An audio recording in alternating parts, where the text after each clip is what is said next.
تو بھئی کس لیے جمع ہیں ہم؟ مذاکرے کے لیے۔ مذاکرہ کس بات کا ہے؟ لا الہ الا اللہ محمد الرسول اللہ۔ فرمایا ایک دفعہ جو اس کلمے کو پڑھ لیتا ہے نا، اعمال نامے سے گناہوں کو مٹا دیا جاتا ہے، اس کی جگہ نیکیاں لکھی جاتی ہیں۔ اور اس سے مقصود کیا ہے بھائی؟ وہی مقصود اللہ سے ہونا اور مخلوق سے نہ ہونا، اس کو دل کے اندر اتارنا۔ اور کیسے اترے گا؟ جب اللہ کی بڑائی کو بولیں گے اور مخلوق کی نفی کریں گے۔ فرمایا مقرر اور ہوتا ہے، مبلغ اور ہوتا ہے۔ مقرر اپنے موضوع کو تبدیل کرتے رہتے ہیں، آج ایک موضوع کل دوسرا موضوع، اور مبلغ کی ایک ہی بات ہوتی ہے، وہ سارے نبیوں کی بات ہے۔ وہ کیا بات ہے جی؟ لا الہ الا اللہ، اللہ سے ہوتا ہے، اللہ کے غیر سے نہیں ہوتا۔ ہاں، وہ بادشاہوں کا بادشاہ ہے۔ تھوڑا دل میں تصدیق کریں، فائدہ ہوگا انشاءاللہ طرفین کو۔ وہ سخیوں کا سخی ہے، خود کھاتا نہیں ساری کائنات کو کھلا رہا، خود پیتا نہیں ساری کائنات کو پلا رہا، خود سوتا نہیں ساری کائنات کو میٹھی نیند سلا دیتا ہے۔ وہ چاہے کسی کو بیٹے ہی بیٹے دے، بیٹی ہی بیٹیاں دے، بانج کر دے، کچھ نہ دے، عزت اور ذلت اللہ ہی کے ہاتھ میں ہے، اللہ کے علاوہ کسی کے ہاتھ میں نہیں۔ کامیابی اور ناکامی، نفع اور نقصان، غم اور خوشی، موت و حیات، عروج و زوال، سردی اور گرمی، دن کا آنا اور رات کا جانا، تنہا اکیلے اللہ رب العزت کر رہے، اور کرنے میں کسی غیر کے نقشے کے سہارے کے محتاج نہیں۔ لا الہ الا اللہ، اللہ سے ہوتا ہے، اللہ کے غیر سے نہیں ہوتا۔ حاجی صاحب رحمۃ اللہ علیہ فرمایا کرتے، جب اللہ کا نام لو نا ذرا عظمت کے ساتھ لیا کرو، تاکہ دل میں اللہ اترے۔ کم قسمتی سے آج غیر کو بولا، غیر کو سنا، غیر کو سوچا، اندر میں غیر گھسا ہوا ہے، تو بھائی دوستو اس کو خروش کے اندر سے نکالنا ہے۔ اب نکالنے کا راستہ یہی ہے، دعوت، اور دعوت بھی نفی اس بات کی دعوت، اللہ سے ہونا اور مخلوق سے نہ ہونا۔ اب نفی اس بات کی دعوت کیا ہے؟ ایک ہے اللہ کی سنت، ایک ہے اللہ کی قدرت، اور ایک ہے اللہ کی طاقت۔ اب اللہ کی سنت کیا ہے؟ میاں بیوی کا ملنا، بچے کا پیدا ہونا، زمیندار کا بیج ڈالنا، غلے کا نکلنا، یہ اللہ کی سنت ہے۔ زمیندار بیج ڈالتے رہیں گے، غلے نکلتے رہیں گے، میاں بیوی ملتے رہیں گے، بچے آتے رہیں گے۔ اور قدرت کیا ہے کہ مریم علیہ السلام کو بغیر خاون کے بیٹا اور بغیر موسم کے پھل، اور صالح علیہ السلام کی اٹھنی کا چٹان سے پیدا ہونا، قدرت۔ اور اللہ کی طاقت کیا ہے کہ جب ابراہیم علیہ السلام کو آگے نمرودی میں ڈالا گیا نا، یہاں اللہ پاک نے سنت قدرت کا استعمال نہیں کیا، بھائی براہ راست حکم دیا ہے، طاقت کا استعمال کیا ہے۔ اور ابراہا کا لشکر جب بیت اللہ گرانے کے لیے آیا، یہاں بھی اللہ پاک نے طاقت کا استعمال کیا۔ اب اس سنت قدرت طاقت کو ملا کرنا ہم نفی اس بات بولیں گے، بہت آسان ترتیب ہے یہ کہ سورج روشنی دینے میں اللہ رب العزت کے امر کا محتاج ہے۔ اللہ رب العزت روشنی دینے میں سورج کے ہرگز محتاج نہیں۔ اللہ پاک چاہیں بغیر سورج کے روشنی دے سکتے ہیں۔ جنت میں کوئی سورج نہیں ہوگا، روشنی اس سے کہیں زیادہ ہوگی۔ لا الہ الا اللہ، اللہ سے ہوتا ہے، اللہ کے غیر سے نہیں ہوتا۔ اب اس میں سنت بھی آ گئی، قدرت بھی آ گئی، طاقت بھی آ گئی کہ محنت مال دینے میں اللہ رب العزت کے امر کی محتاج ہے۔ اللہ رب العزت مال دینے میں محنت کے ہرگز محتاج نہیں۔ اللہ پاک چاہیں بغیر محنت کے مال دے سکتے ہیں۔ لا الہ الا اللہ، اللہ سے ہوتا ہے، اللہ کے غیر سے نہیں ہوتا۔ اگر ہم 1000 مرتبہ زبان سے کہیں گے نا کہ اللہ سے ہوتا ہے، اللہ کے غیر سے نہیں ہوتا، تب جا کے یہ دل ایک بار آہستہ سے کہتا ہے کہ لا الہ الا اللہ۔ 1000 مرتبہ یہ دل کہہ دے کہ لا الہ الا اللہ، تو تب جا کے یہ دماغ ایک بار آہستہ سے کہتا ہے کہ لا الہ الا اللہ۔ اور پھر فرمایا اگر 1000 مرتبہ یہ دماغ بھی کہہ دے کہ لا الہ الا اللہ، تو تب جا کے یہ روح ایک بار آہستہ سے کہتی ہے کہ لا الہ الا اللہ۔ اب سوچو بھائی کہ کتنا میں اللہ کی عظمت کو بولنا پڑے گا۔ تو محنت مال دینے میں اللہ رب العزت کے امر کی محتاج ہے۔ اللہ رب العزت مال دینے میں محنت کے ہرگز محتاج نہیں۔ اللہ پاک چاہیں بغیر محنت کے مال دے سکتے ہیں۔ لا الہ الا اللہ۔ ابھی میرا آپ کا جی مانے نہ مانے، ایمان کے بولے ایمان اوپر جا رہا۔ ہاں، فرشتوں کا ایمان کھڑا رہے، نہ اوپر نہ نیچے، اور نبیوں کا ایمان اوپر ہی اوپر، اور مومن میں اور آپ کبھی اوپر کبھی نیچے۔ یہ مجلس ایمان کی ہے، یہاں بولیں گے ایمان اوپر جائے گا، یہاں سے باہر نکلو ایک لایانی کی بات کرو، اندر سے بندہ خالی ہو جاتا ہے۔ تو میرے محترم بھائی دوستو، مال چیزیں دینے میں اللہ رب العزت کے امر کا محتاج ہے۔ اس کے اوپر حضرت جی نے ایک واقعہ بھی سنایا نا کہ ایک بادشاہ تھا نا، اپنا خزانہ دیکھنے گیا، تو جب خزانہ دیکھنے گیا تو پیچھے سے وزیر آ گیا، چابی اس کے پاس بھی تھی، اس نے تالا لگا دیا۔ اس کو پتہ نہیں کہ بادشاہ اپنا مال دیکھ رہا ہے، خزانہ دیکھ رہا ہے۔ اب بادشاہ اندر ہی رہ گیا۔ 1.5-2 مہینے گزر گئے، جب آخر میں روح پرواز ہونے لگی تو بازو میں سوراخ کر کے خون سے پرچہ لکھا، وہ دنیا کے لوگوں، میرے پاس اتنا سونا چاندی ہیرے جواہرات ہیں، یہ مجھے لقمہ کھانے کا گھونٹ پانی کا نہیں دے سکتے، اور میں دنیا سے بھوکا اور پیاسا جا رہا ہوں کہ تم میری طرح دھوکے میں نہ پھنس جانا۔ 2 ماہ کے بعد جب تالا توڑا گیا نا تو ٹانگیں اوپر سر نیچے روح پرواز ہو چکی تھی۔ حضرت جی کے ملفوظ میں ہے کہ مال چیزیں دینے میں اللہ رب العزت کے امر کا محتاج ہے. اللہ رب العزت چیزیں دینے میں مال کے ہرگز محتاج نہیں. اللہ پاک چاہیں بغیر مال کے چیزیں دے سکتے ہیں. لا الہ الا اللہ کہ اللہ سے ہوتا ہے, اللہ کے غیر سے نہیں ہوتا. اس لیے فرمایا بنانا بھی ہے, بچانا بھی ہے, پکانا بھی ہے اور پھیلانا بھی ہے. کہ بنے گا یہ دعوت سے, اور بچے گا ماحول سے, اور پکے گا قربانی سے, اور پھیلے گا یہ ہجرت سے. تو بھائیو دوستو کیا فضیلت ہے اس کی؟ فرمایا نیکی تجھے خوش کرے, گناہ تجھے غمگین کرے, سمجھ جا کہ تو ایمان والا ہے. بعض دفعہ نا گناہ تو نہیں میں ہو جاتا ہے تو دل میں خفا ہو جائے, گناہ تو ہو گیا لیکن ہے بندہ ایمان والا. تو میرے محترم ہے دوستو اور بزرگوں, اب ایمان کی ایک اور نشانی ارشاد فرمائی پیارے نبی علیہ السلام نے کہ دنیا سے بے رغبتی, آخرت کی طرف رغبت, اور مرنے سے پہلے پہلے مرنے کی تیاری میں بندہ لگ جائے. یہ ایمان کی علامات پیارے نبی علیہ السلام نے ارشاد فرمائی ہیں. تو میرے محترم بھائی دوستو, دنیا سے بے رغبتی کیا ہے؟ کہ آنے کی خوشی نہ ہو, جانے کا غم نہ ہو. لیکن ہمارا حال یہ ہے بھائیو دوستو, محسوس نہ کرنا جیب میں اگر 5000 کا نوٹ ہے نا تو دن میں 10 دفعہ ایسے ایسے کرتے ہیں کہ نیچے گر تو نہیں گیا. تو مال کی محبت اندر میں گھڑی ہوئی ہے. اب اس کو اندر سے نکالنے کے لیے ہمیں گھنٹوں یہ نفی اس بات کی دعوت دینی پڑے گی کہ چیزیں, ضرورتیں اور حاجتیں پوری کرنے میں اللہ رب العزت کے امر کی محتاج ہیں. اللہ رب العزت ضرورتیں اور حاجتیں پوری کرنے میں چیزوں کے محتاج نہیں. اللہ پاک چاہیں بغیر چیزوں کے ضرورتوں اور حاجتوں کو پورا کر سکتے ہیں. لا الہ الا اللہ, اللہ سے ہوتا ہے, اللہ کے غیر سے نہیں ہوتا. تو میرے محترم بھائی دوستو اور بزرگوں, دوسرا جز ہے محمد الرسول اللہ. اس کو بھی تھوڑا کھولا کریں. ساتھی اعتراض کرتے ہیں کہ بھائی تبلیغ والے لا الہ الا اللہ تو کھولتے ہیں, محمد رسول اللہ کو نہیں کھولتے. بھائی اس کو بھی کھولیں کہ نبی کے طریقے ہی میں کامیابی ہے, باقی سارے طریقے مردود ہیں. آپ علیہ السلام کا ایک بیٹا فوت ہوا نا, ابراہیم نام تھا, بچپن ہی میں اللہ نے لے لیا. آپ اللہ کے علم ہے کہ سارے اولاد بچپن میں اللہ نے لے لی تھی. بیٹیاں جوان ہو گئی, بیٹے سارے اللہ کو پیارے ہو گئے. اب ان میں سے ایک کا نام ابراہیم تھا. جب فوت ہوا نا تو زوجہ مبارک کے پاس کچھ عورتیں آئیں اور کہنے لگی تو نے پوچھا نہیں تیرا بیٹا کہاں ہے؟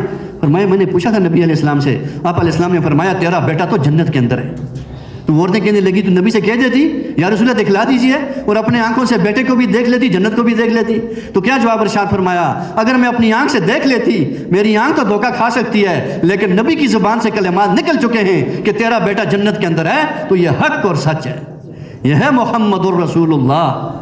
وہ فضائل اعمال میں واقعہ لکھا ہے نا, وہ مشرک جب آیا نبی کے سامنے کہا نعوذ باللہ میں تمہیں قتل کروں گا. آپ علیہ السلام فرمایا میں تمہیں قتل کروں گا. آمنا سامنے ہوا عہد کے اندر, ایک صحابی کے ہاتھ سے برچا لیا آپ علیہ السلام نے. جب اس کو مارا ہلکی سی خراش آئی تو بھیل کی طرح چلانے لگا کہ میں تو مارا گیا. ابو سفیان نے بڑی تسلی دی کہ ہلکی سی خراش ہے, پر میں تجھے پتہ ہے کس کی مار ہے؟ یہ محمد صلی اللہ علیہ وآلہ وسلم کی مار ہے. مکہ میں مجھے کہہ دیا تھا کہ میں تجھے قتل کروں گا, اگر کہنے کے بعد میرے اوپر تھوک بھی دے تو میں سے بھی مر جاتا. تو شیخ الحدیث صاحب لیتے ہیں کہ پکے کافر کو ایسا یقین ہے. بھائیو دوستو آج ہمیں یقین نہیں ہے. تو اس لیے بھائی محمد الرسول اللہ کہ نبی کے طریقے ہی میں کامیابی ہے. دسترخوان پہ نا کھانا نوش فرمایا آپ علیہ السلام نے, اس رومال کے ساتھ اپنے ہاتھ مبارک صاف کیے. وہ ایک صحابی کا رومال تھا رضی اللہ عنہ کا. وہ جب میلا کے چہلہ ہو جاتا نا اس کو اٹھا کے آگ میں ڈال دیتا, وہ بجائے جلنے کے صاف اور شفاف ہو جاتا. صحابہ نے کہا صحابی کیا بات ہے, آگ میں ڈالتے ہیں جلتا نہیں یہ رومال. فرمایا کہ اس کے اوپر کملی والے نے کھانا نوش فرمایا تھا اور اس کے ساتھ اپنے ہاتھ مبارک صاف کیے تھے. اس کے بعد جب بھی میں اس کو آگ میں ڈالتا ہوں یہ جلتا نہیں ہے. تو مفتی صاحب کے بقول فرمایا کرتے کہ جس دسترخوان کے ساتھ پیارے نبی علیہ السلام کے ہاتھ لگ جائیں اس کو تو آگ نہیں جلا سکتی, اور جس جسم کے اندر محمد رسول اللہ والے اعمال آ جائیں گے اس کو آگ جلا سکتی ہے؟ بھائی سوال ہی پیدا نہیں ہوتا. تو لا الہ الا اللہ یقینوں کی تبدیلی ہے اور محمد الرسول اللہ طریقوں کی تبدیلی ہے. لا الہ الا اللہ اگر مقصد زندگی ہے تو محمد الرسول اللہ طرز زندگی ہے. لا الہ الا اللہ اگر کلمہ معرفت ہے تو محمد الرسول اللہ کلمہ عبدیت ہے. لا الہ الا اللہ کو ہم دکھلا نہیں سکتے اور محمد رسول اللہ کو ہم چھپا نہیں سکتے. جب ہجرت ہوئی نا, ہجرت ابو بکر رضی اللہ عنہ نبی علیہ السلام کی, تو مدینے والے پہچان نہیں رہے تھے کہ اس میں دو جان کے سردار کون ہیں اور ابو بکر صدیق رضی اللہ عنہ کون سے ہیں. صحابہ نبی کے رنگ میں رنگے ہوئے تھے وہی سارے. پھر کیسے پہچانا؟ چادر بچھائی آپ رضی اللہ عنہ نے, آپ علیہ السلام تشریف فرما ہوئے, پہچاننے والوں نے پہچان لیا کہ چادر بچھانے والے صدیق اکبر رضی اللہ عنہ ہیں اور بیٹھنے والے رسول پاک صلی اللہ علیہ وسلم کی ذات اقدس ہیں. تو بھائی ہم نبی کے رنگ میں رنگے جائیں. ابھی مشرے میں نے بات سنائی نا محمد الرسول اللہ کے اوپر, یہ اذان جب ہوتی نا اذان, تو یہ اذان مسجد نبوی کے باہر ہوا کرتی تھی اور ایک چبوترا بنے ہوا تھا اس کے اوپر بلال رضی اللہ عنہ اذان کہا کرتے تھے. تو جب یہ جملہ تھا نا اشہد ان محمد الرسول اللہ, تو نبی کے ہاتھ کے اشارے سے بلال ایسے کہا کہ اشہد ان محمد الرسول اللہ, کہ میرے سامنے اللہ کے رسول کھڑے ہیں. جملے کے سن کر نبی اسلام مسکرایا کرتے تھے کرتے کرتے کرتے کرتے ایسا دن آیا کہ دو جان کے سردار دنیا سے پردہ کر کے قبر میں تشریف لے گئے۔ اس کے بعد جب بلال چبوترے پہ کھڑے ہوئے نا، تو جب یہ جملہ آیا کہ اشہد ان محمد الرسول اللہ، ہم نبی تو نہیں تھے، قبر میں تھے، پھر بلال کی چیخ نکلی، فرمایا ابو بکر رضی اللہ عنہ، آج کے بعد مجھے اذان کا نہ کہنا کہ مجھ سے نبی کی جدائی برداشت نہیں ہو رہی۔ انہوں نے ارشاد فرمایا تجھے اذان کہنی پڑے گی، تو مؤذن رسول ہے، کون کہے گا اذان؟ پھر عجیب بات فرمائی نا، فرمایا ابو بکر اگر تو نے مجھے اللہ کے لیے آزاد کیا تھا تو مجھے مجبور نہ کر، مجھے یہاں سے جانے دے، اور کوئی غرض تھی تو پھر بتا دے۔ انہوں نے شروع میں کچھ رقم دے کر ان کو آزاد فرمایا تھا نا، تو پھر جب یہ جملہ سنا نا، ابو بکر کی آنکھوں سے آنسو نکل پڑے، فرمایا بس بلال جہاں جاتا ہے چلا جا، تجھے اجازت ہے۔ یہ اجازت مانگ رہے تھے، وہ چھوڑ نہیں رہے تھے، اجازت ہو گئی، مدینہ چھوڑ کر چلے گئے۔ کئی سال باہر رہے، کئی سالوں کے بعد پھر خواب میں حضور علیہ السلام کی زیارت ہوئی۔ آپ علیہ السلام نے فرمایا بلال کیا ظلم ہے، مدینہ چھوڑ دیا، ہمارے پاس نہیں ہو گیا؟ تو آنکھ کھلتے ہی مدینہ طیبہ حاضری دی۔ جب حاضری دی تو کابر صحابہ کرام دنیا سے پردہ کر چکے تھے، یہ حسن حسین رضی اللہ عنہ کا دور چل رہا تھا، انہوں نے اذان کی فرمائش کر دی۔ تو شیخ الحدیث صاحب نے لکھا ہے کہ لاڈلوں کی فرمائش کو ٹھکرا نہ سکے، اذان کہنی شروع کی نا، مدینہ کی عورتیں روتی ہی باہر نکل آئیں کہ آج تو نبی کے دور کی اذان کی آواز آ رہی ہے، یہ ہے محمد الرسول اللہ۔ بھائیو دوستو، کہ پیارے نبی علیہ السلام کا کیا کام تھا؟ ہاں بیان تو ہم کر لیتے ہیں، دیوانہ وار پھرا کرتے تھے، اے عتبہ تو کلمہ پڑھ، اے شیبہ تو کلمہ پڑھ، اے ابو جہل تو کلمہ پڑھ، اے ابو لہب تو کلمہ پڑھ۔ اب کوئی بدبخت راستے میں کانٹے بچھاتا، کوئی اونٹ کی بری اوجی اوپر ڈال دیتا، اور کوئی گلے میں چادر ڈال کے یوں کھینچتا، نبی کی آنکھیں باہر نکل۔ نبی کی آواز کیا تھی؟ یا ایھا الناس۔ بقول مولانا کے فرمانے لگے کہ یا ایھا المکہ، یا ایھا القریش نہیں فرمایا، یا ایھا الناس، قیامت تک آنے والے آخری انسان کو بھائیو دوستو دعوت دی ہے کہ لا الہ الا اللہ پڑھ لو تو کامیاب ہو جاؤ گے۔ جب طائف سے واپس آ رہے تھے نا، طائف سے، تو ایک باغ کے اندر قیام کیا آپ صلی اللہ علیہ وسلم نے، وہ عتبہ و شیبہ کا باغ تھا، مشرکین مکہ تھے، بڑے بڑے جانی دشمن تھے آپ صلی اللہ علیہ وسلم کے، تو ان کو بھی ترس آیا، وہ نالین مبارک خون سے بھرے ہوئے تھے، اور اپنے غلام سے کہا کہ جا کے یہ خوشہ وہ نبی علیہ السلام کو دے کہ بڑی مار کھائیے، بڑی دور سے 6 میل تک مار کھا کے آئے تھے، وہ انگور کا خوشہ وہ نوجوان لے کر آیا، تو آپ علیہ السلام کو اپنی خون کی پرواہ نہیں، ان کو دعوت دینے لگی۔ آپ کا نام کیا ہے، مقام کون سا ہے؟ انہوں نے کہا میرا نام تو عداس ہے اور میں نینوا کا رہنے والا ہوں۔ تو نبی اسلام نے فرمایا کہ نینوا تو میرا بھائی یونس علیہ السلام رہتا تھا، اور نبی کا بھائی ہوتا ہے، تو پڑھ لے کلمہ لا الہ الا اللہ تو کامیاب ہو جائے گا۔ اس غلام نے وہاں کلمہ پڑھ لیا، آپ علیہ السلام خوش ہو گئے کہ میرا ایک امتی جہنم سے بچ کر جنت میں جانے والا بن گیا۔ آج کئی امتی بھائیو دوستو جا رہے ہیں، 8 ارب انسان ہیں، ہم مجھے اور آپ کو لگی ہے کہ نہیں لگی، اس بات کو سوچنا ہے۔ ہاں تبلیغ بھائیو دوستو ایک درد ہے، ایک کڑن ہے، ایک غم ہے، یہ کوئی بیان نہیں ہے کہ واہ واہ شعلہ بیان ہو گیا، نہیں بھائی، اس درد کو لے کے پوری دنیا میں پھرنا۔ ابھی ہماری تشکیل تھی نا کوہاٹ میں نا، تو ہمارے ساتھ مہمان تھے کرغستان کے نا، تو ان کے ساتھ یہ مذاکرہ ہوا اللہ کی بڑائی کا، مخلوق کی نفی کا، پھر ہم دونوں کی جوڑیاں بنا کے نکل گئے، 1.5-2 گھنٹے دوران سب ہماری گشت ہوتی تھی۔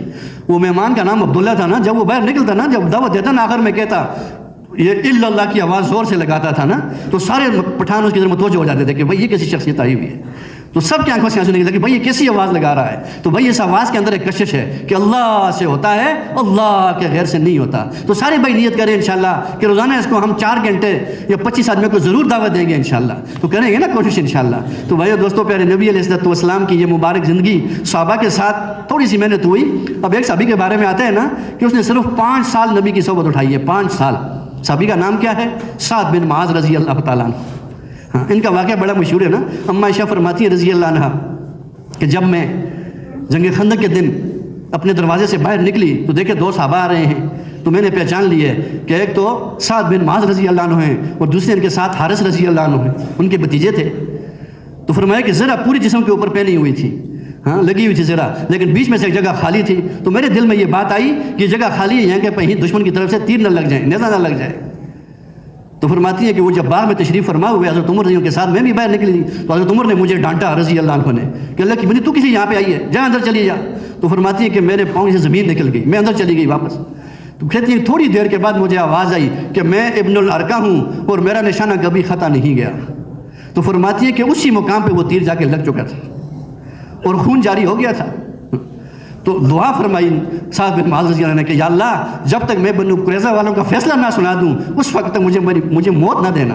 پر میں بڑا سا زخم تھا نا، وہ چھوٹا سا رہ گیا اور خون بند ہو گیا، اللہ پاک نے شفا دے دی اسی وقت۔ اب نبی علیہ السلام جب جنگ خندق سے واپس جا رہے تھے، اب یہ ہتھیار نہیں اتارے، جبرائیل ابھی نیچے آ گئے، یا رسول اللہ کا حکم آیا ہے کہ بھائی یہاں سے ابھی جانا ہے کہاں؟ بنو قریظہ والوں کا فیصلہ سنانے کے لیے۔ تو سعد بن معاذ کو سواری کے اوپر سوار کیا اور وہاں تشریف لے گئے۔ ہاں تو فرمایا اپنے سردار کو نیچے اتارو۔ حضرت عمر نے فرمایا ہمارا سردار کون؟ فرمایا سعد بن معاذ رضی اللہ عنہ۔ تو نیچے اتارا گیا اور میں تو کیا فیصلہ سناتے ہیں ان کے بارے میں؟ فیصلہ سنا بنو قریظہ والوں کے ہاں. جب اس نے فیصلہ سنایا کہ یا رسول اللہ میرا فیصلہ تو یہ ان کے بارے میں کہ ان کے جتنے بچے ہیں اور جتنی عورتیں ہیں ان کو قید کر دیا جائے، وہ جتنے ان کے بالغ مرد ہیں ان کی گردنیں مار دی جائیں، ان کو قتل کر دیا جائے. تو آپ علیہ السلام نے فرمایا کہ معاذ تو نے یہ فیصلہ ابھی سنایا ہے نا، یہ فیصلہ 7 آسمانوں میں پہلے ہو چکا تھا. اس کے بعد فرمایا کہ جب اس کو لے کر آئے واپس خیمے میں تو اس نے دعا فرمائی کہ یا اللہ اگر قریش کی اور کوئی لڑائی باقی ہے تو مجھے زندہ رکھ، ورنہ مجھے دنیا سے اٹھا لے. اور میں اسی وقت دعا قبول ہوئی. وہ جو زخم چھوٹا رہ گیا وہ زخم بڑا ہو گیا پھر، اور خون بہنے لگ گیا. جب خون بہنے لگا کسی نے کہا یا رسول اللہ وہ دیکھو سعد بن معاذ کو کیا ہو رہا. آپ علیہ السلام دوڑ کے گئے، اپنے اس کے سر مبارک اپنی گود میں رکھا. صحابہ نے ارشاد فرمایا یا رسول اللہ کا خون میں ہمارے اوپر آنے دو. فرمایا نہیں، میرے ساتھ کا خون میرے اوپر آنے دو. گود کے اندر روح پرواز ہوئی اور پھر فرمایا کہ جلدی جلدی غسل دو، کہیں حنظلہ کی طرح ملائکہ آ کر غسل دینے نہ لگ جائیں. اب غسل دے دیا گیا، چرپائی کے اوپر رکھے گئے. جب چرپائی باہر نکلی تو آپ علیہ السلام پنجوں کے بل چل رہے تھے. صحابہ نے فرمایا رسول اللہ پنجوں کے بل چل رہے؟ فرمایا ہاں، میرے ساتھ بن معاذ کے جنازے میں اتنے ملائکہ نیچے اتر آئے ہیں کہ نیچے پاؤں رکھنے کی جگہ ہی باقی نہیں رہی. کیا وجہ تھی میرے بھائیو دوستو؟ 5 سال زندگی گزاری لیکن کہاں چلے گئے؟ اب وہ جو سنتے تھے نا اسی وقت عمل. تو بھائیو دوستو آج میں اور آپ ہی نیت کر لیں کہ جیسے ہی کوئی بات ہمارے ذہن میں آئے بس اس کے اوپر آمنا و صدقنا. بس جب عمل کرنے لگ جائیں گے نا، اب یہ بات سامنے آئی ہے دعوت کی تو ہم دعوت کو اپنا لیں. بھائی ایک تو ہے نا دعویٰ، ایک ہے دعوت. فرمایا دعویٰ تو باقی رہ گیا ہے، دعوت اندر سے نکل چکی ہے. اب میں آپ سے کہوں گا، مجھ سے کہیں آگے اور کہیں آگے اور کہیں، نہیں بھائی میں اپنی ذات سے نیت کر لوں انشاءاللہ کہ میں روزانہ 7 بن معاذ کی طرح جیسے انہوں نے جان دی ہے تو میں اپنا جان مال وقت لے کے پوری دنیا میں جاؤں. جب بندہ ارادہ کرتے ہیں نا اللہ پاک اس کو وجود عطا فرما دیتے ہیں. اس کے لیے میرے محترم بھائی دوستو ساری کوشش فرمائیں گے نا انشاءاللہ. اب یہ بھائی مسائل جو آتے ہیں نا یہ نماز کے ذریعے ہم اللہ سے حل کروائیں. ہاں جب 2 رکعت نماز پڑھیں گے نا اللہ سے مانگیں گے، اللہ پاک کرتے ہیں مسئلے کو حل. پکی ٹھکی بات ہے، اس نماز کے اندر کوئی فرق نہیں ہے. میرے اور آپ کے اندر کمی ہے. فرمایا ہمارے پاس صورت تو ہے، حقیقت ہمارے پاس نہیں ہے. میں نے اس بات کی ہو رہی ہے کہ ہمیں نماز کی حقیقت مل جائے. تو میرے محترم ایک تابعی ہے نا، مسابی بھی نہیں ہے، مسلم خلانی رحمۃ اللہ علیہ، جانے لگے حج پہ. فرمایا میرے ساتھ وہ مجمع جائے کہ جس کے جیب میں 1 روپیہ بھی نہ ہو. اب 300 کا مجمع ایسا تیار ہوا کہ جن کے پاس کوئی 1 پیسہ بھی نہیں تھا. اس زمانے میں پیدل حج ہوا کرتے تھے. اب وہ چل پڑے. جب چل پڑے تو 3-4 دن گزرے، بھوک نے تڑپایا، پیاس نے تڑپایا. فرمایا مسلم خلانی اب نہیں چل سکتے ہم. فرمایا اچھا پھر مسالہ لاؤ. ہاں مسالہ لایا گیا، 2 رکعت نماز پڑھی، دعا مانگی، دسترخوان آسمان سے نیچے اتر آیا. کیا وجہ تھی؟ نماز کی حقیقت تھی. بھائی آج میرے اور آپ کے پاس نماز کی صورت ہے تو اس کا نیچے اتر آیا. وہ کھانا جو بچ کے ساتھ لے کے جانے لگے، فرمایا نہیں اس کو ادھر ہی چھوڑو، آگے اللہ پاک تازہ کھانا کھلائیں گے ہمیں اس سے بھی. تو مکہ مدینہ تک جاتے جاتے پتہ نہیں کتنی دفعہ آسمان سے دسترخوان نیچے اتروایا ہے. تو کیا وجہ تھی بھائی؟ کہ نماز بنی ہوئی تھی. بھائی دوستو آج ہمارے بڑے بھی یہ کہہ رہے ہیں کلمہ بناؤ نماز بناؤ، کلمہ بناؤ نماز بناؤ. اب نماز کے بارے میں مولوی سید احمد خان صاحب رحمۃ اللہ علیہ کا ایک ملفوظ ہے نا کہ نماز میں اگر 4 چیزیں ٹھیک ہو جائیں تو انشاءاللہ ہماری نماز ٹھیک ہو جائے گی. 1 رکوع، دوسرا سجدہ، تیسرا جلسہ اور چوتھا قوما. ان کے اوپر محنت کر لینا. بقول حضرت جی کے فرمایا کہ 3 سال تک نماز پڑھیں گے، روزانہ 40 60 50 نفل پڑھیں، 3 سال کے بعد جا کے نماز بنے گی. ہم کہتے ہیں کہ 1 گھنٹے میں نماز بن جائے، 2 روزے میں نماز بن جائے، نہیں بن سکتی بھائی. تو اس کے لیے بھرپور محنت کی ضرورت ہے. اور نماز بھی جیسے انہوں نے فرمایا نا کہ رکوع کو لمبا کیا جائے، سبحان ربی العظیم، اس کو لمبا کرو اپنی انفرادی نماز کے اندر. سجدے کو لمبا کرو. کیا فرمایا؟ آج رکوع کی رات ہے، آج سجدے کی رات ہے، آج جلسے کی رات ہے، آج قومے کی رات ہے. ایسی صحابہ کی نمازیں تھیں. تو میرے محترم بھائی دوستوں اور بزرگوں اب وہ نماز میری اور آپ کی نماز بن جائے تو اس کے لیے ہم روزانہ نیت کر لیں انشاءاللہ. جیسے صحابہ نے نماز پڑھی ہے، پھر نبی اسلام نے نماز پڑھی ہے، اس نماز کی مشق ہم کریں گے روزانہ کے اعتبار سے انشاءاللہ. سر بھی کوشش فرمائیں گے نا انشاءاللہ. وہ حدیث پاک کا مفہوم بھی ہے کہ بدترین چوری کرنے والا شخص وہ ہے جو نماز میں سے چوری کرے. صحابہ نے پوچھا اس نماز میں کس طرح چوری کرے گا؟ ارشاد فرمایا کہ رکوع سجدہ اچھے طریقے سے ادا نہ کرے. اور حذیفہ سے منقول ہے کہ آپ علیہ السلام کو جب کوئی سخت امر پیش آتا تو فوراً نماز کی طرف متوجہ ہو جاتی. ہم میں اور آپ ہی سوچیں کہ متوجہ ہوتے ہیں کہ نہیں ہوتے؟ جب حال آتا ہے نگاہ میری کہاں جاتی ہے؟ فرمایا مشکل وقت میں جس کی نگاہ جہاں جائے گی وہی اس کا الہ بن جائے گا. ہاں تو حال آتے ہی نگاہ اللہ کی ذات کے اوپر جائے. اب اماں صدیقہ رضی اللہ عنہ پر حال آیا نا، منافقوں نے تہمت لگا دی، الزام لگا دیا. جب الزام لگا آپ علیہ السلام غصے میں گھر تشریف لائے. اماں عائشہ نے کہا السلام علیکم ورحمۃ اللہ وبرکاتہ. تو آپ علیہ السلام نے چہرہ پھیر دیا اور اسلام کا جواب نہیں دیا. دوسری مرتبہ اماں عائشہ علیہ السلام نے پھر جواب نہ ملا. تیسری مرتبہ جواب نہ ملا تو اماں عائشہ نے کہا یا رسول اللہ اگر اجازت ہو تو میں اپنے والدین کا تشریف لے جاؤں. تو آپ علیہ السلام خاموش رہے. اماں عائشہ فرماتی ہیں میں اس خاموشی کو اجازت سمجھ کر والدین کے گھر تشریف لے گئی. اب جو ہی گھر میں قدم رکھا والدہ بھی رو رہی ہے اور والد بھی رو رہے. ادھر 2 جان کے سردار ناراض، ادھر امی اور ابو ناراض. اور اس کیلے میں بات نہیں ہے کہ میرے اوپر منافع نے الزام لگایا ہوا ہے. فرمایا شاہ کہ جب میں باہر تقاضے کے لیے گئی تو مجھے بتایا گیا کہ عائشہ تیرے اوپر تو منافقین نے تہمت لگائی ہوئی ہے, الزام لگایا ہوا ہے. اما عائشہ فرمائی میں نے یہ بات سنی تو مجھے بخار محسوس ہونے لگا. میں گھر آئی, مسلح اٹھایا اور گھر کے اس کونے کی طرف جانے لگی جہاں تنہائی تھی اور اندھیرا تھا. ماں نے پوچھا بیٹی کہاں جا رہی ہو؟ کہ امی جان نبی علیہ السلام جو ناراض ہو چکے ہیں, اللہ جل شانہ کا دروازہ کھٹکھٹانے کے لیے جا رہی ہوں. جب جا کے سجدے میں سر رکھا نا تو بقول مولانا کے فرمایا کہ یہ جملے ارشاد فرمائے کہ یا باری تعالیٰ جب موسیٰ علیہ السلام پہ تہمت لگی تو نے ان کی برات کا اعلان کیا, جب یوسف علیہ السلام پہ الزام لگا تو نے ان کی برات کا اعلان کیا, جب مریم علیہ السلام تو بیٹا کہاں سے لے آئی تو نے ان کی بھی برات کا اعلان کیا, آج تیرے محبوب کی حمیرہ بھی آنسوں کی برسات میں آئی ہے. میں بھی اس وقت سر نہیں اٹھاؤں جب میرے بارے میں اعلان نہ ہو جائے. وہ درخواست سیدھی. یہ تو دو جان کے سردار نے صحابہ کو مشورے کی جمع کر لیا, ہمارا ہر کام مشورے کے ساتھ ہے. اب رائے چل رہی ہے بھائی مجھے مدینہ کی گلیوں میں لوگ تانے دے رہے ہیں, کیا حل نکالا جائے اس کا؟ رائے لے رہے ہیں آپ صلی اللہ علیہ وسلم, مختلف رائے آ رہی, کوئی کہتے ہیں طلاق دے دی جائے, کوئی مختلف رائے آ رہی. آخر میں فاروق اعظم اٹھے رضی اللہ عنہ, یا رسول اللہ میری رائے تو یہ ہے کہ جن منافقین نے الزام لگایا ہے انہیں میری اس تلوار کے حوالے کریں, ان سے میری تلوار نمٹے گی. باقی رہی سیدہ عائشہ کی بات تو قرآن نیچے آ رہا ہے جیسے وہی اتر جائے ویسے. فرمایا جزاک اللہ عمر, تو نے میرے دل کی پریشانیوں کو دور کر دیا. اب یہاں سے اٹھ کر نبی علیہ السلام اپنے سسر کے گھر تشریف لے گئے, جا کے دروازے پہ دستک دی.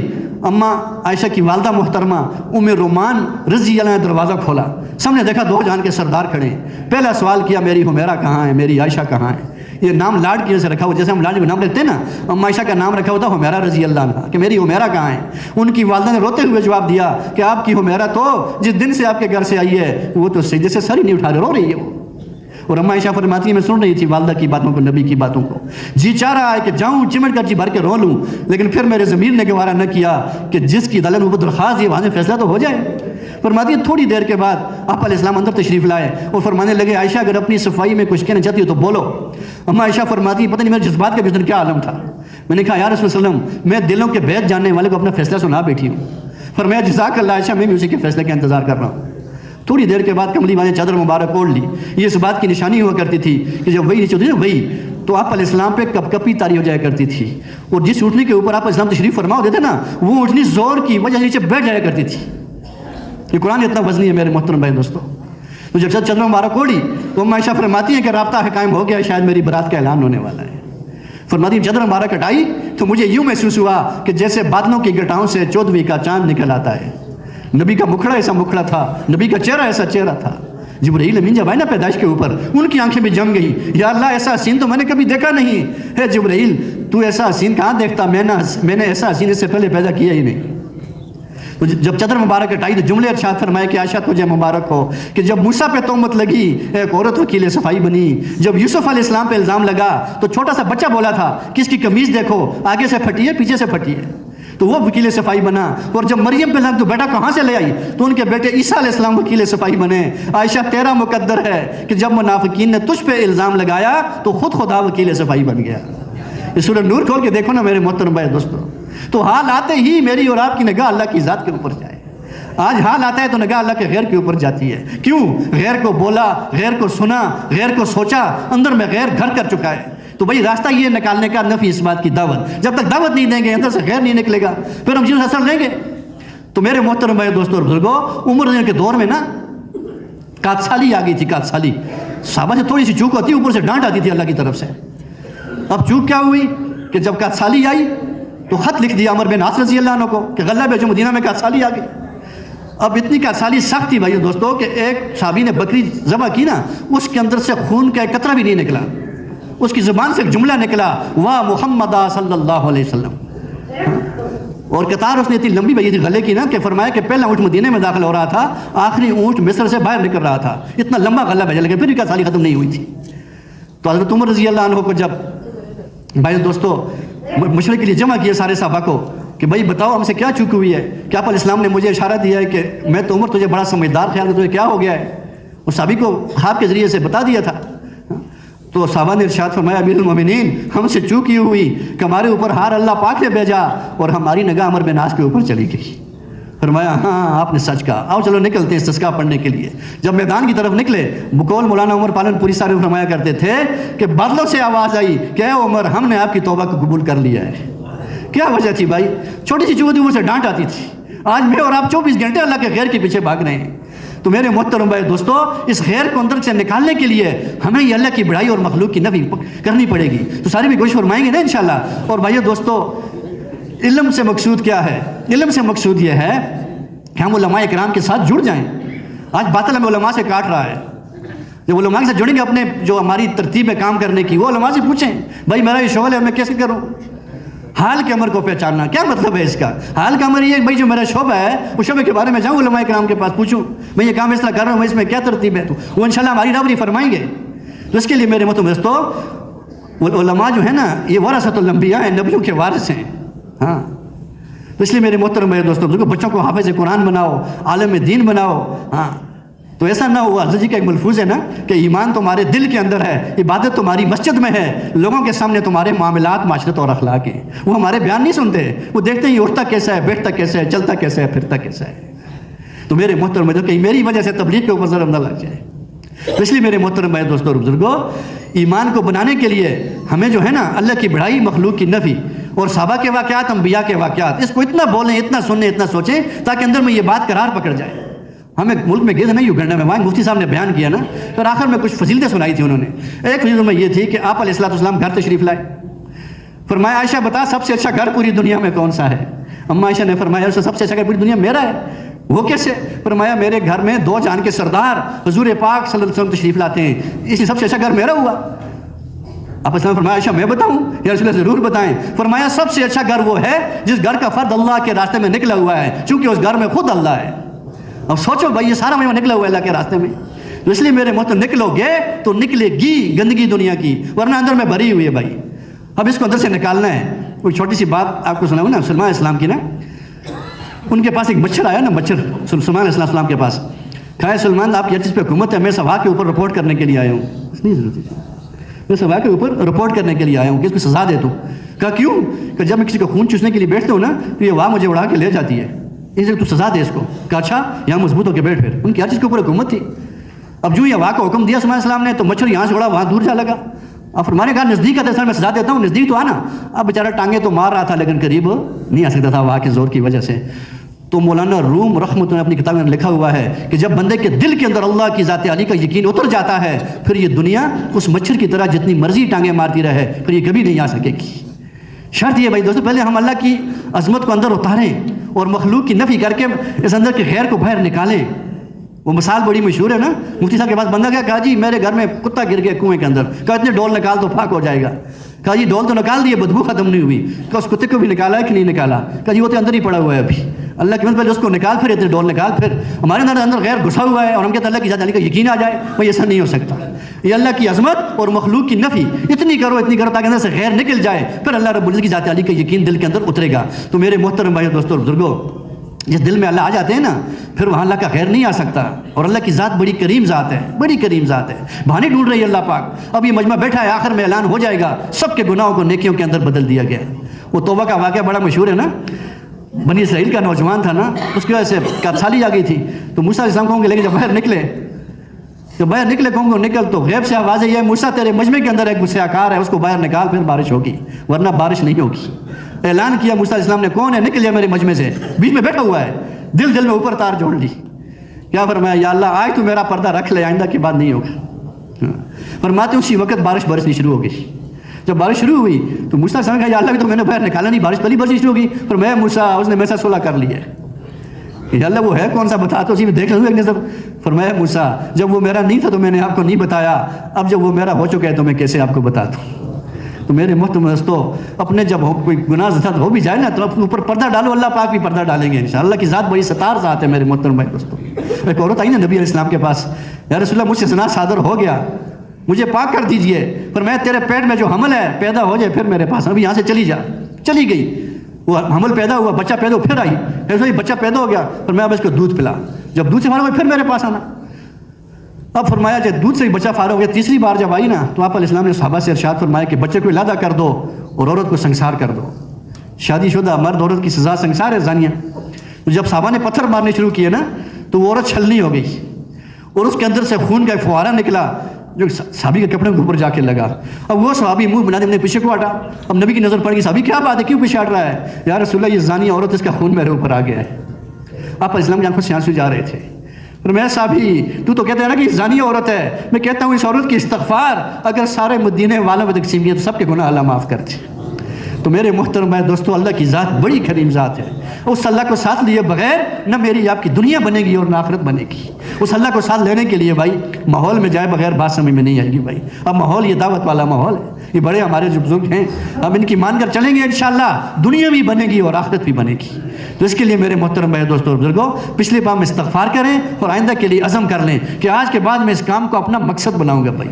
اب مقصد ہوا ہوتا ہے نا کہ ضرورت مقصد کے اوپر قربان نہیں ہوتی۔ اب دیکھو نا، بیٹا اور بکرا یہ دو چیزیں ہیں نا، بکرے کو ذبح کیا جاتا ہے، بیٹا کبھی ذبح ہوا ہے؟ نہیں کبھی ذبح ہوا۔ تو بھائیو دوستوں، مقصد اور ضرورت میں فرق ہے۔ وہ ڈرائیور کی مثال دی نا، ساتھی سے واپس آ رہے تھے ابھی، انہوں نے بڑی عجیب ایک مثال دی نا، فرمایا کہ دیکھو ڈرائیور کا ایک سامنے والا شیشہ ہوتا ہے، ایک سائیڈ والا شیشہ ہوتا ہے۔ سامنے والا شیشہ مقصد ہے ڈرائیور کا، اور سائیڈ والا شیشہ ضرورت ہے۔ کبھی کبھی دیکھتے پیچھے گاڑی آ رہی کہ نہیں آ رہی، اگر وہ سامنے والے کو چھوڑ دے، سائیڈ والے میں دیکھنے لگ جائے، خود بھی مرے گا، اوروں کو بھی ساتھ لے کے ڈوبے گا۔ کیوں؟ مقصد کو چھوڑ دیا، ضرورت کو پکڑ لیا۔ تو میرے محترم دوستوں، آج ہم نے الٹی ترتیب اپنائی ہوئی ہے، تو سارے بھائی نیت کریں انشاءاللہ کہ میں اس کام کو اپنا مقصد بنا کے کروں گا، اور مقصد کیا، جب تقاضا آ جائے تو لبیک میں حاضر ہوں۔ تو سارے بھائی کوشش فرمائیں گے انشاءاللہ۔ تو بھائی مغرب کے بعد بھی بات ہوگی تفصیل سے، پھر انشاءاللہ اپنے نام بھی لکھوانے ہیں، سال 7 ماہ کے اعتبار سے، سال اندرون کے اعتبار سے، ہر سال 3 چلے اور چلہ 3 چلہ نگد، اور انشاءاللہ مغرب کے بعد تشکیل میں سارے ساتھی جم کر بیٹھے پھر انشاءاللہ تقاضے سارے چلیں گے۔ تو کوشش فرمائیں گے انشاءاللہ، دعائیں دونوں پڑھ لیں، سبحان اللہ و بحمدہ، سبحانک اللہم و بحمدک، اشہد ان لا الہ الا انت، استغفرک و اتوب الیک، سبحان ربک رب